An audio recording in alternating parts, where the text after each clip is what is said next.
If you took that small crystal, don't forget it's live. There's energy moving there. It's matter just wrapped together and movement there. Now if you took a piece of copper wire, fine copper wire, and you wrapped so many coils around it, leaving one end loose, and then wrapped it with some mica, and then wrapped the rest of the coil around it, and leave the two wires, one outside the mica and one inside the mica, now you have a little motor. And it won't work the motor as it is. If you put it in a vise or something to squeeze it at the center, then the two wires will make a little motor run. It's what you call piezoelectricity. Now, in the case of this, supposing I put that up into a pyramid or a bigger crystal, then this is feeding that more energy and is continuous.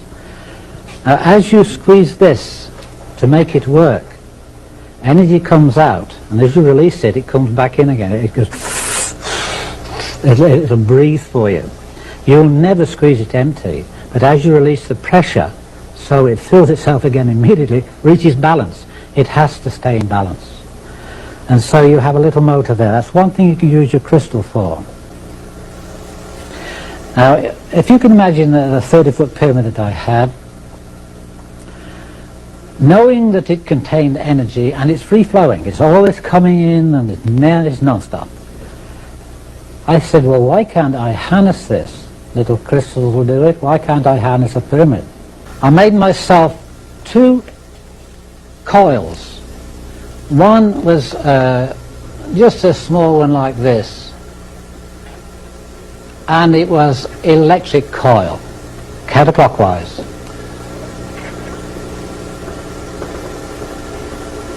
And I hung that in the top of the pyramid. But before I did that, it was stove wire. And there's about 8 strands of copper wire and stove wire. And I undid them and made them into a lot of fingers like this, spread them out, something like an antenna. And this end here, I just hung it up, fastened it up onto the beams, and that was right in the peak. Now I went downstairs, and I had a spare piece of plywood, quarter ply, and I made a magnetic coil with old antenna wire. It was double wire. And I put one end straight through into the earth, and so looking at it like this, it stuck through there, and my coil is on here like that. And the other end I left standing up to connect. One's into the earth. Now all this wire here, it's only quarter ply, and I used 2-inch staples. The staples went straight through the ply and gave me a better ground. This was also ground in the center.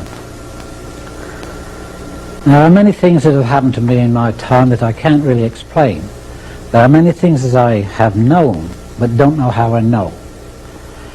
And this is one instance where this happened to me. I knew I had to connect these two together with some natural wool, sheep's wool. Nylon was not what I wanted. And so I got hold of some ordinary wool, and I measured it out. Up the stairs go right to the top. I measured it out so it hung from here to within 6 inches of the floor. Plenty to fasten to that and to fasten to this. Now I stood on some steps up there and fastened that to there. I just wrapped around and tied it round. Simple. Nothing clever about it, just fastened it to this copper wire. And I hung this down through the steps, through the stairway, until it was hanging down, but it wasn't touching the floor. I went downstairs to connect this to that, and as I caught hold of that, it threw me 20 feet across the floor. I'm 180 pounds, and it picked me up and threw me 20 feet across the floor. I got no skin on this elbow here and all down my leg here. And I lay there for about 5 minutes at least, wouldn't know what happened to me. All I had done was touched a piece of wool. Now, this wool had gone through, it wasn't even connected to this, it had gone through my cube root of the pyramid, which was about here, and up to the point, the second magnitude there, and that part was connected. And when I touched that, I grounded the whole damn thing, and it threw me 20 feet across the floor. I didn't know what had happened to me, and the result of it was I took the whole thing to pieces. I still have the parts. You can have them if you want them. And I realized that I was fooling around with something I didn't really understand.